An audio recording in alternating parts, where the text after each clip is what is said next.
निर्गमन ग्रंथ अध्याय 33।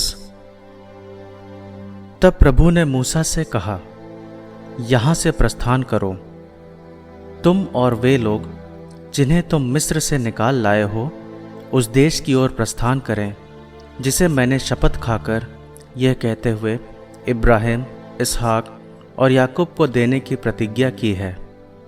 मैं उसे तुम्हारे वंशजों को प्रदान करूँगा। मैं एक दूत को तुम्हारे आगे भेजूंगा और कनानियों, अमोरियों, हित्तियों, परिज्जियों, हिव्वियों और यबूसियों को भगा दूंगा।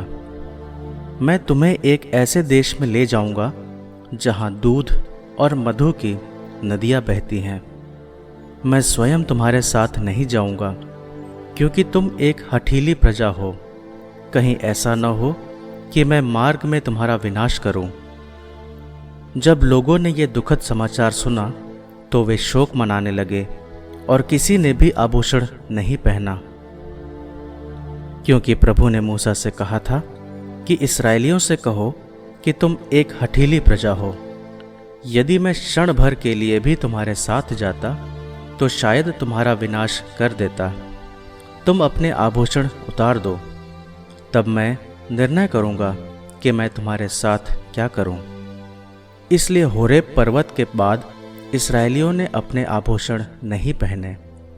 मूसा ने तंबू को उठवाकर शिविर के बाहर कुछ दूरी पर खड़ा कर दिया और उसका नाम दर्शन कक्ष रखा। यदि कोई प्रभु से परामर्श लेना चाहता था तो वह शिविर के बाहर उस दर्शन कक्ष के पास चला जाता था। जब मूसा उस तंबू की ओर जाता था तो सब लोग अपने अपने तंबू के द्वार पर खड़े हो जाते और मूसा को तब तक देखते रहते थे जब तक वह तंबू में प्रवेश ना करे।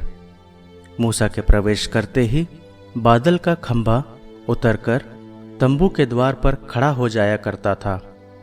तब प्रभु मूसा से बातें करता था। तंबू के द्वार पर बादल का खंभा खड़ा देखकर सभी लोग तुरंत अपने अपने तंबू के द्वार पर से उसे दंडवत किया करते थे। जिस तरह एक व्यक्ति दूसरे व्यक्ति से बात करता है, उसी तरह प्रभु मूसा के आमने सामने प्रकट होकर उससे बात करता था। जब मूसा शिविर में लौटता था तो उसका सहायक नून का पुत्र योशुआ नामक युवक तंबू में रह जाता था।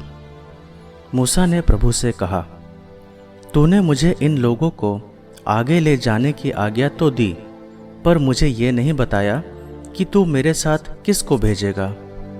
तूने मुझसे कहा कि मैंने तुमको चुना है और तुम मेरे कृपा पात्र हो। यदि मैं सचमुच तेरा कृपा पात्र हूँ तो मुझे अपना मार्ग दिखला, जिससे मैं तुझे जान सकूं और तेरा कृपा पात्र बना रहूं।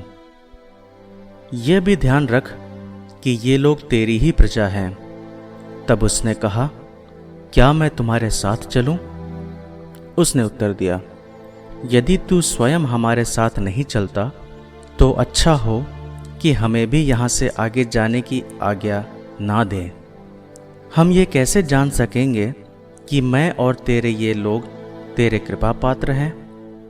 यदि तू हमारे साथ नहीं चलता तो मैं और तेरे ये लोग पृथ्वी के अन्य सब लोगों से कैसे विशिष्ट समझे जाएंगे? प्रभु ने मूसा से कहा, तुमने अभी जिस बात के लिए प्रार्थना की है वही मैं करूँगा, क्योंकि तुम मेरे कृपा पात्र हो और मैंने तुमको चुना है।